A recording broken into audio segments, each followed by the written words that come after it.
आपल्या एका साध्या कार्यकर्त्याला जवळपास 4 लाख मतं आपल्याला त्यांनी दिली। समोरून मुख्यमंत्र्यांचं काय त्याला म्हणायचं कार्ट उभं होतं। पण एक लक्षात आणखीन घ्यायला पाहिजे की प्रचंड पैसा होतला, सगळी यंत्रणा वापरली, साध्या एका शिवसेना कार्यकर्त्याला पाडण्यासाठी देशाच्या पंतप्रधानांना तिकडे यावं लागलं।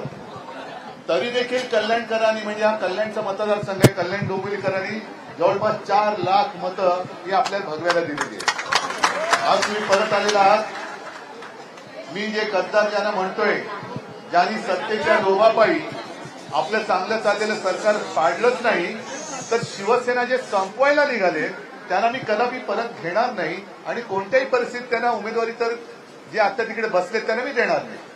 तुमच्यासारखे अनेक कार्यकर्ते हे थोडंसं एक धाक दपटचे असेल किंवा दिशाभूल झाली म्हणून तिकडे गेले असतील, त्यांना मात्र मी परत घेतोय, कारण ही मूळ शिवसेनेची ताकद आहे।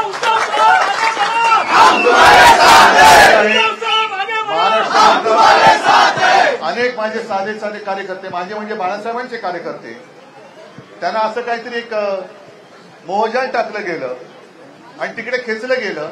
त्यांचे डोळे उघडल्यानंतर ते आता परत येतात। त्या सगळ्यांचं मी शिवसेनेत परत स्वागत करणार आहे, नक्की करणार आहे।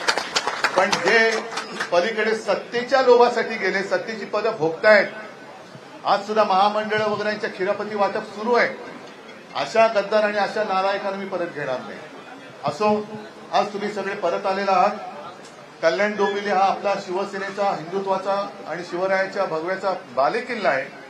तिथला भगवा यांनी त्याला गद्दारीचा डाग लावला, तो डाग पुन्हा धुवून टाका आणि भगव्याचं तेज परत एकदा प्रज्वलित करा मशालीच्या रूपाने, अशी एक तुम्हाला मी आता विनंती नाही। दीपेश, आता ही तुम्हाला शिक्षा आहे, बरोबर ना रे? शिक्षा द्यायला पाहिजे ना।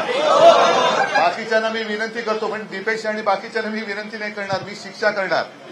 जेवढं काम तुम्ही पहिलं करत होता त्याच्या शतपटीने जास्त काम करून पूर्ण कल्याण डोंबिवली हा शिवसेनामय करा। ही एक शिक्षा म्हणा किंवा आपलं कर्तव्य समजा, पण ते येत्या निवडणुकीत करून दाखवा आणि तुम्ही ते दाखवाल हा विश्वास बाळगतो। सगळ्यांचं स्वागत करतो। जय हिंद, जय महाराष्ट्र। आपले मोहन सिंग राठोड आले, ते बंजारा समाजाचे अध्यक्ष आहेत।